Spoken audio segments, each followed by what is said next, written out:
ఆగ్నేయ బంగాళాఖాతంలో ఏర్పడిన ఉపరితల ద్రోణి ప్రభావంతో ఏపీలో 2 రోజుల పాటు భారీ వర్షాలు పడనున్నాయి.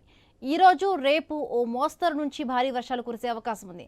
దక్షిణ కోస్తా రాయలసీమ జిల్లాలో భారీ వర్షాలు కురిసే అవకాశం ఉంది. అలాగే కోస్తాంధ్ర జిల్లాలో గంటకు 40 నుండి 50 వరకు కిలోమీటర్ల వేగంతో ఈదురుగాలులు వీస్తాయి. కృష్ణా, గుంటూరు, పల్నాడు, బాపట్ల, తిరుపతి, చిత్తూరు, నెల్లూరు, కడప, అన్నమయ్య, సత్యసాయి, అనంతపురం, కర్నూలు, నంద్యాల జిల్లాల్లో పలుచోట్ల భారీ నుండి అతి భారీ వర్షాలు కురిసే అవకాశం ఉంది. అలాగే విజయనగరం, విశాఖపట్నం, అనకాపల్లి, ఉభయ గోదావరి, కోనసీమ జిల్లాలో మోస్తరు నుంచి భారీ వర్షాలు కురిసే అవకాశం ఉంది. మరొక వైపు కర్నూలు జిల్లా వ్యాప్తంగా మంగళవారం భారీ వర్షం కురిసింది. కర్నూలు, కోడుమూరు, ఆలూరు, నందికొట్కూరులో వర్షం పడింది. దీనికి సంబంధించి మరిన్ని పూర్తి అప్డేట్స్ మా కరెస్పాండెంట్ కిషోర్ అందిస్తారు. Kishore, good morning Hemabindu.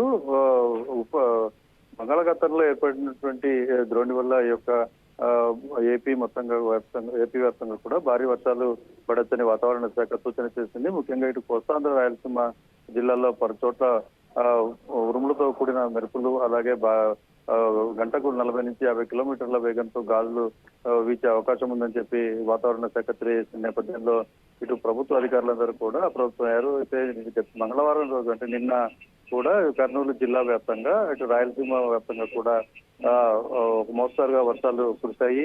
ఈ నేపథ్యంలో ఇటు అధికారులు యంత్రాంగం మొత్తం కూడా సన్నద్ధమయ్యారు. ఒకవైపు రైతులకు సరైన సూచనలు చేస్తూనే ఈ అకాల వర్షాలను ఎదుర్కోవడానికి కావాల్సినటువంటి అన్ని రకాల సహాయక చర్యలు చేసేందుకు అధికార యంత్రాంగం సిద్ధమైంది. అయితే ఇటు ఈ భారీ వర్షాల కారణంగా ఎక్కడైనా పంట నష్టపోతుందా, నష్టం జరుగుతుందా, లేక ఈ యొక్క ఆల్రెడీ చేతికి వచ్చిన పంట ఏదైనా కూడా వాటిని ఏ విధంగా భద్రం చేయాలి అన్న పాయింట్ ఆఫ్ వ్యూలో అధికారులు ఇటు క్షేత్రస్థాయిలో సూచనలు చేస్తున్న పరిస్థితి అయితే ఉంది.